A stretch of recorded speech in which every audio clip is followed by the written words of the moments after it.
So we have CNN sounding the alarm, saying Russia's summer offensive is turning into an escalating crisis for Ukraine, especially in the Pokrovsk area. In addition to Western mainstream media reports, if you just read, mind you, your sanity might be damaged by reading such things. But if you just read what, let's say, Vladimir Zelensky says when he talks about, for example, conversations with Donald Trump, nowhere in here is there anything about the battlefield other than Russian attacks.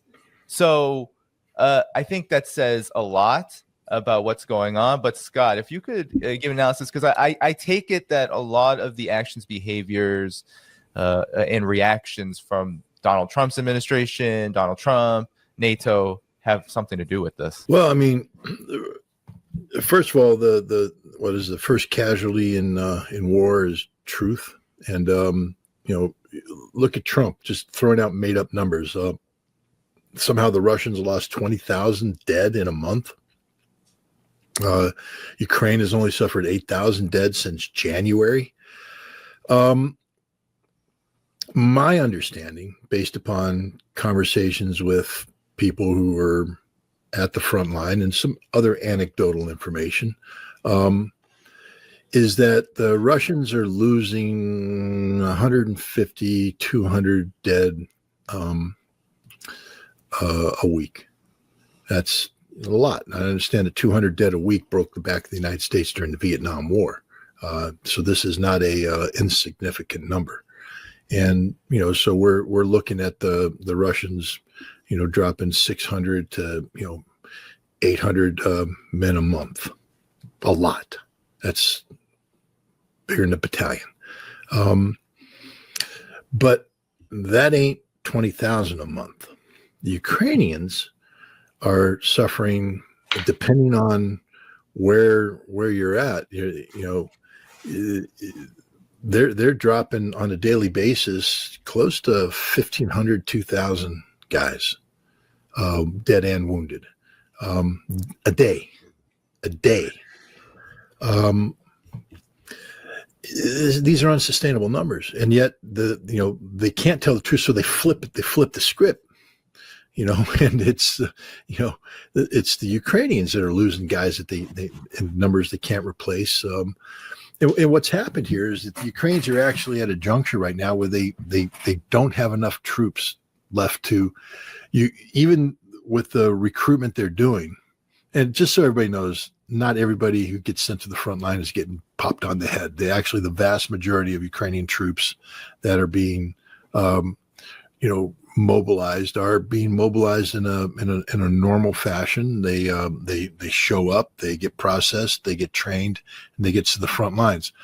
But the Ukrainians don't generate enough forces to replace the casualties. And so every day that goes by, they're getting weaker. This isn't just me and my analysis saying, this is a Ukrainian parliamentarian announcing this on the floor of the Rada saying, you guys got to be real here. We can't replace our losses. We get weaker every day. The Russians, on the other hand, get stronger every day because, yes, they're suffering losses, but they're recruiting far more people. Far more people. It's not even, and so not only are they replacing the losses at the battlefield, but they're beginning to assemble, viable reserves, hundreds of thousands of men, which give them great flexibility when the time comes. But this allows Russia to maintain pressure. Ukrainians are very capable soldiers. They're better than anything NATO's got going right now. Even the United States Army couldn't do what Ukraine's doing on the battlefield. Couldn't survive the way Ukraine's surviving. I'm sorry, U.S. Army. That's just a statement of truth. They're battle hardened. They have sound small unit leadership, and it's certain areas when they have good middle management and senior leadership, they can stop the Russians from advancing. And given the right equipment, they can launch counterattacks to push the Russians back. Guys, that's not the end of the world. You have studied military history. You do know that even when the United States was beating the Nazis in April of 1945, if you read the unit diaries, 1st Battalion, 460th Infantry made an assault in here, but were counterattacked by the Germans and forced to fall back a kilometer and a half. Yeah, that's war. Read about the Russian advance on Berlin. The Germans are counterattacking up until the last moment.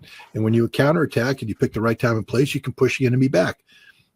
So the Ukrainians have the ability to stop the Russian advance in certain areas and launch counterattacks to push the Russians back. But they can't do that because in order to assemble those forces, they have to rob Peter to pay Paul. And we're at the point right now where if the Russians in the vicinity of Pokrovsk, the Russians stopped doing the frontal assault because the Ukrainians brought in troops. But where the Ukrainians brought in the troops, there's no troops to replace. They have to thin it out. And then the Russians just simply shift over, begin to advance. This is what's happening. They're creating an encirclement by advancing on the flanks. I think the left flank, the southern flank, is sort of stopped right now. And so now they're making all the progress here. If the Ukrainians shift their forces up north, then the south will make it. And then when they shift to both, cover both wings, the center will advance. It's just the way it works. And it's happening all up and down the front line. The Ukrainians pulled some people out of the Zaporizhia area to come up and reinforce. The Russians started advancing to Zaporizhia. Can't stop them. We need to stop them in Sumy, so we pull people out of the Kupiansk area. But now the Russians are moving on Kupiansk. Wherever they pull people out to plug a hole, the Russians advance. That's the advantage that they have. And they're advancing at a greater rate of advance than they have at any time. The Russians still aren't doing the full up, big arrow stuff. The Russian attacks, I think I've described this before. I'll just go through one more time. This is explained to me by an officer in Opti Alidanov's Akhmat Special Forces. He talked about mastering the 3s and the 6s. Because, Larry, you know this, when I went through, I did, fire team rushes as part of a squad advance, as part of a platoon advance, as part of a company advance. A fire team is 5 Marines, and we're doing fire team advances. That means one fire team rushes up, another rushes up, squad commanders controlling it, platoon commanders controlling it. You do that today, you get killed. Yeah. The Russians today, their assault group is 3 men. That's it, 3 men. They're supported by drones and everything. They got a drone overhead. They got artillery coming in. They got a drone team. There's a lot more Russians behind the scenes with the drones, bringing the drones in. But the assault team is 3 men. That's the 3s. And they will assault the position that they're on, generally defended by between 7 and 12 Ukrainians. And they kill them, or they wound them, and they take them prisoner. And as soon as that assault team can fail. They get killed. They withdraw. All right, you lost 3 guys. But generally speaking, the assault team will take the position, and then the 6s come in. The 6s are the men that rush forward to consolidate that position. Now you get 9 guys on target. You dig in, and you wait until the next assault. But that's what we're doing. We're talking about 3-man assault teams all up and down the field, assaulting a position, supported by drones and fire support. When things go south, you lose 3 guys. The reason why I want to emphasize this point is, do you know how many defeats the Russian would have to, have doing 3s and 6s to lose 20,000 guys a month? Okay, I'm just a simple Marine. I can't do that. Fingers doing the math on that one. This is why I believe people who are fighting that say. I will also say this: the Russian wounded, and your number of wounded is generally reflective of your casualty rate on the battlefield. Although speaking to Mariet Karelin, he says there's days that go by where the Russians don't lose a single guy dead. They lose wounded, but nobody's dying. But the wounded used to be are evacuated to medical facilities in the rear. Back in 2022, 2023, these facilities were working overtime. I mean, the just wounded were just flowing back. Today, they're there, but the numbers have dropped way down. So that's anecdotal evidence that you're just not getting the flow through of casualties to be reflective of a 20,000 dead. Because if you're talking about 20,000 dead, you're talking about 60 to 80,000 wounded. That means the Russians losing 100,000 guys a month in terms of casualties, and a total force structure of 700 to 800,000. It's insane numbers. Why the president is speaking these numbers is beyond me. Why people allow him to say these numbers, because it just discredits him, discredits his credibility, discredits his team. it means nobody takes you seriously, because if you're that far removed from reality, the reason why I'm going through these details, guys, so your audience understands there's no way in hell that these numbers are accurate. They're not. There's nothing out there to sustain them. The evidence is exactly the opposite. This is why, I mean, people are like, Scott, you're so pro-Russian. You got your nose up the Aladonov's ass. Yeah, because he's a frontline commander, and I learn a hell of a lot. And then I talk to other people too, talk to the drone operators, talk to the guys who provide the logistics resupply, talk to guys who affiliate with the special forces and what they're doing. And you get all the information. Yes, it could be, slanted and not the whole story, but when you get it all and you average it out and you compare and contrast, start matching the numbers, the picture that shows up is that the Russians are advancing across the entire length. There's nothing the Ukrainians can do to stop it. Ukrainians don't have enough troops to, plug the holes, let alone build a reserve capability. And the Russians, they keep saying the Russian summer offensive. I don't know, Danny, Larry, I checked the calendar. We're sort of like midway through August. Summer's here, guys. So yeah. It proves that we're not talking about calendar-driven events. I mean, the Russians aren't about looking at a calendar. Larry and I have made the same mistake, and I'm with Larry. I'm done pulling out the crystal ball. When the Russians win is up to the Russians. Yeah. I'm just going to say they're winning because, again, Larry's probably from the same school that I am, hyper aggressive. I don't understand 3s and 6s and drones. I don't. I mean, I'm beginning to. I'm starting to learn. But I'm about pushing the assault forward, consolidating, and continuing to exploit victory until you can't exploit anymore. As long as the enemy's retreating, you advance. And that's just the way the Marine Corps taught me. This is why we took Kuwait City in 3 days when Norman Schwarzkopf thought we never could take it, because we don't quit. We just keep going. We keep going. Keep going. Well, that's not what the Russians are doing. They're doing something different. They're doing the attritional warfare thing, where 3 assault soldiers are taking out 12 Ukrainians. And they're winning. They're prevailing.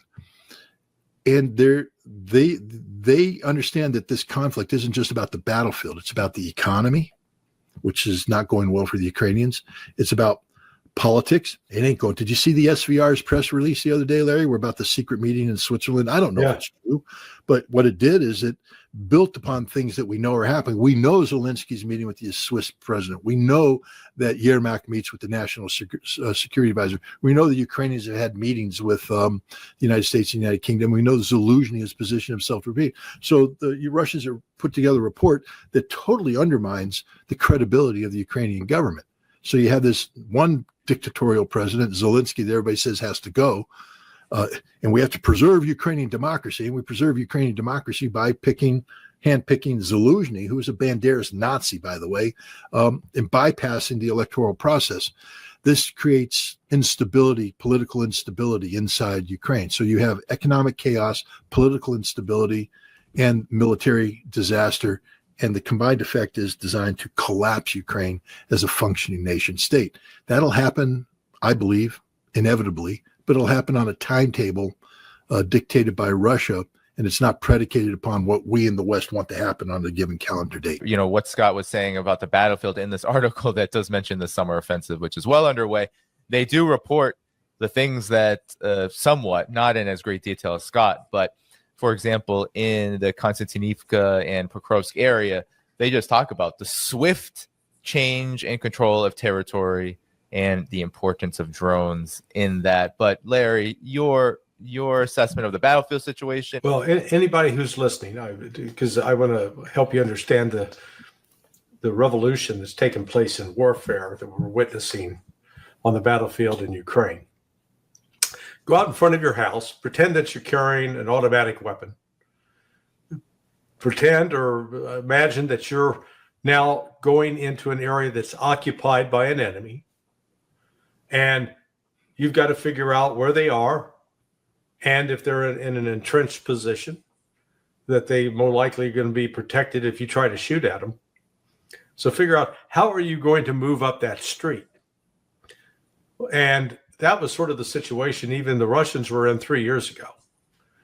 But here's what the situation is now. You're that person.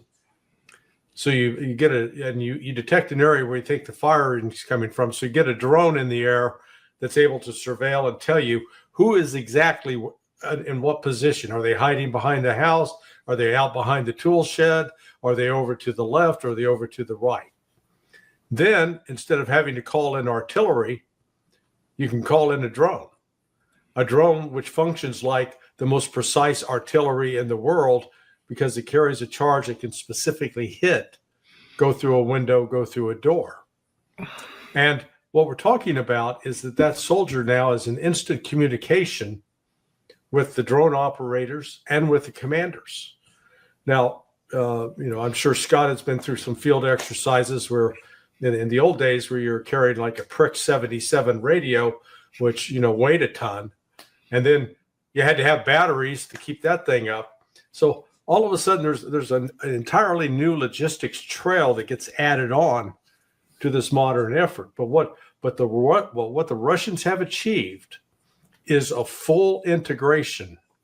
The Marine Corps, and I'll brag for Scott at this point, since I was trained by a Marine colonel. The Marine Corps was different from the Army in particular because Marine officers growing up were trained to do combined arms. So they were trained that they could call in airstrikes. They were trained to call in artillery strikes. They were trained to be able to bring in naval gunfire. They weren't just limited to one option. They had a broad range. The Russians have taken that and now have it on steroids.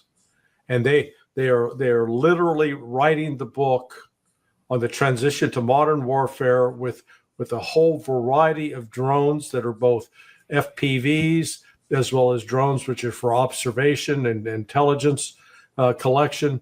And they've been doing this on the fly.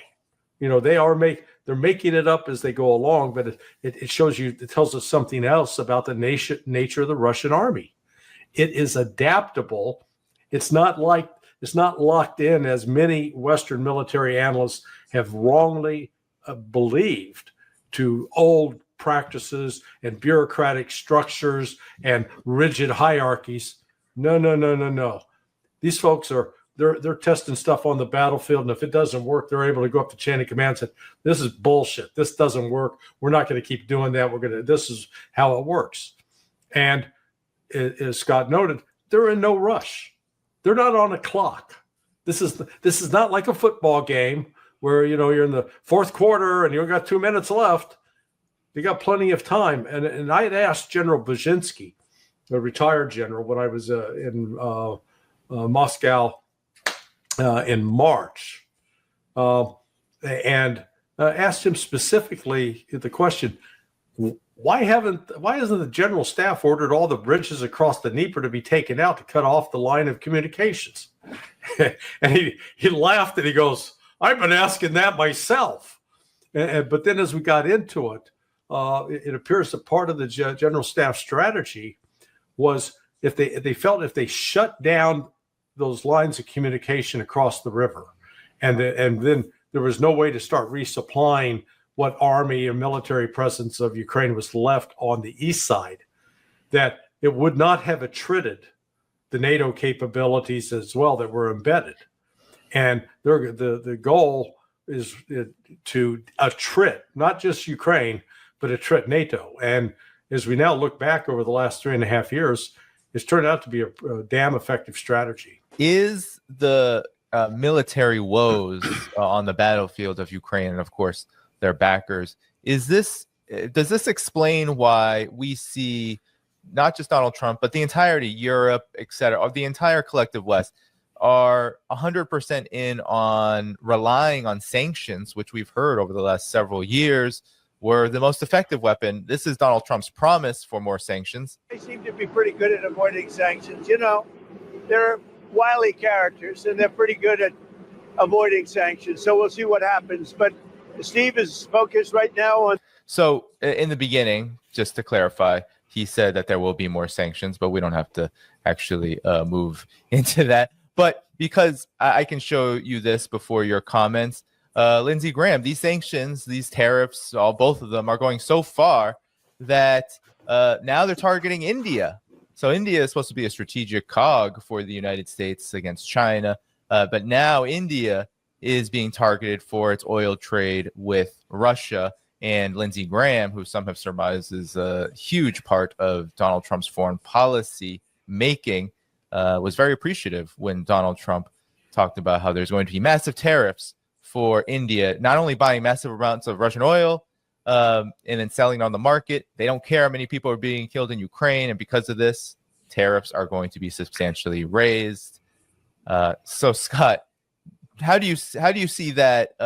What do you make of my assessment that it seems that sanctions, tariffs, these things seem to be attempting to make up for the lack of success in the most important realm, at least from the standpoint of how this all began with the hope that Russia would fall? Well, I've always said that the sanctions aren't a policy. Sanctions are what happens in the absence of policy, meaning that when you don't know what to do, sanction. And what the United States has done with this is that we've turned this act of impotence into a long-term strategy of destabilization. And so that was the approach we took with Saddam Hussein, where we slapped sanctions on and just kept them on until which time we were able to, bring about the collapse. This was the Syrian strategy. And it's a strategy that we're trying to apply against Russia. But as the president said, Russia are wily characters. And, it's not going to it's not going to work. But I think what you're seeing with everybody jumping on the sanction bandwagon is that we just don't have any other viable alternatives. But they don't understand that we are unable to implement the sanctions that we seek. China's told us to pound sand. India has told us to pound sand. Brazil has told us to pound sand. Basically, everybody in regards to this has told us to pound sand. These sanctions are going to have no impact. I'm sort of curious to see what the president is going to do on Friday. But, he may be escalating us towards a major economic confrontation with the world, with BRICS. He thinks that this is going to destroy BRICS. I personally believe that this is going to solidify BRICS and be the glue that brings BRICS together. This is bad policy, but it's because we don't have a policy. We don't have a Russian policy. We don't know what we want to accomplish. It's nonsensical what we say about Ukraine and what our goals and objectives are. We don't have a NATO policy because we can't afford what he says. I'll leave it at the president right now is bragging about $600 billion that the EU has promised him to invest in America. I get to invest wherever I want. It doesn't exist, Mr. President. Ursula von der Leyen admitted that she doesn't have any control. There's no $600 billion. There's nobody lined up to give you that money. The $720 billion that of energy purchases over the course of 3 years, it's a made up number. It can't happen. I mean, I think Europe bought $76 billion total per year last year. How do you get that to be now $250 billion a year? The United States only produces $310 billion worth of energy, and we're not going to suddenly reallocate that all to Europe. Europe couldn't receive $250 billion worth of U.S. energy because it's LNG. That's liquid natural gas. You have to have a place to receive it. You have to offload it. You have to have the deliquefying facilities. Europe doesn't have that infrastructure. It's a totally made up number. Everything this president does is a totally made up concept. And right now we simply don't have any way to leverage or to put pressure on Russia other than the threat of sanctions. But as the president said, Russia is not going to blink at all, and neither are the nations that are working with Russia. What's your assessment of this seemingly just absolute reliance on sanctions as the primary weapon now, as the battlefield becomes just stagnant for the United States and the collective West, untenable? 24 years ago, in the year 2000, the United States was the major trading partner of 75% of the world. So if you did a global map of it, most of the world, and we'll associate blue with the United States, 75% of the world was blue. Today, when you ask that question, which country is the major trading partner of the majority of nations, it's like 80% now are majority trading partners with China. China and the United States have completely flipped roles. Sanctions and tariffs can be powerful tools if you're in the position the United States was 24 years ago, but not today. If you're the only supplier of rare earth minerals, then if I decide to sanction those, put a sanction on those so that I'm not going to ship them to people outside that need it, those countries outside are going to be in trouble. Likewise, if you, the United States, are putting sanctions on me, China, and because of that, China says, okay, screw you. I'm not sending you any more rare earth minerals or magnets, which you absolutely need, or pharmaceuticals.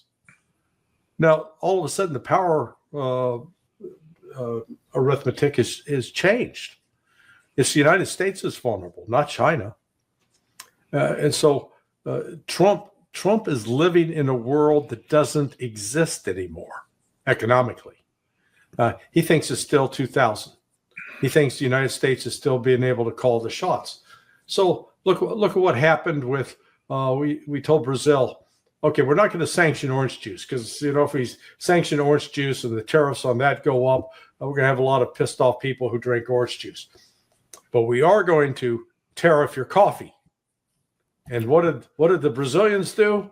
They didn't go, oh my God, we've lost, that the United States are the only people in the world who drink coffee. They went, no, okay. They just signed a new deal with China. You know what? There are a lot more coffee, even though they drink tea in China, still a lot more coffee drinkers in terms of total numbers than in the United States. How about pork, soybeans?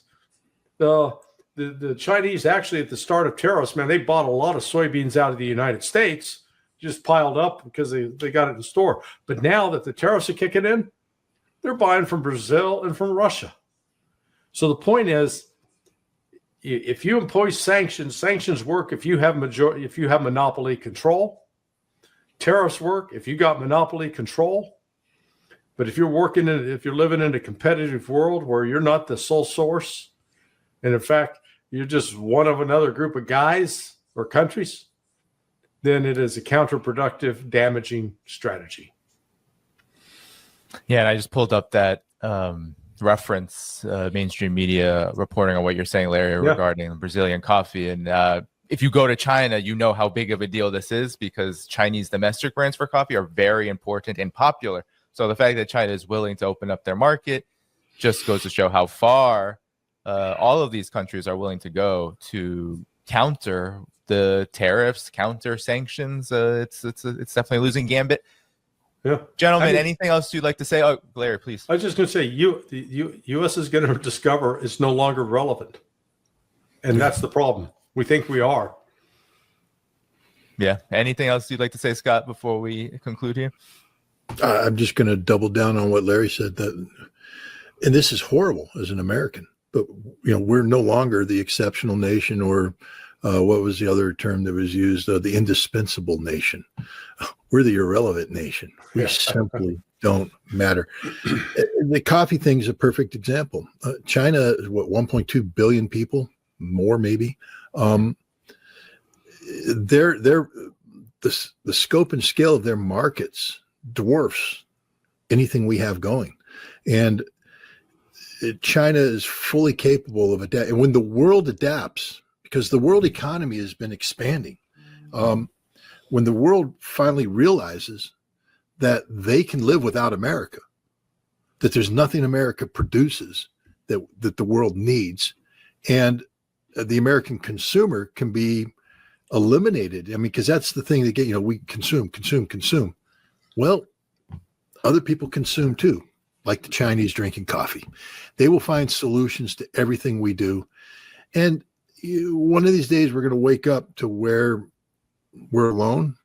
We can't even call up a help center anymore because we'll have sanctioned India to the point where they'll shut down all the kind of people that help me navigate through my Verizon billing plan.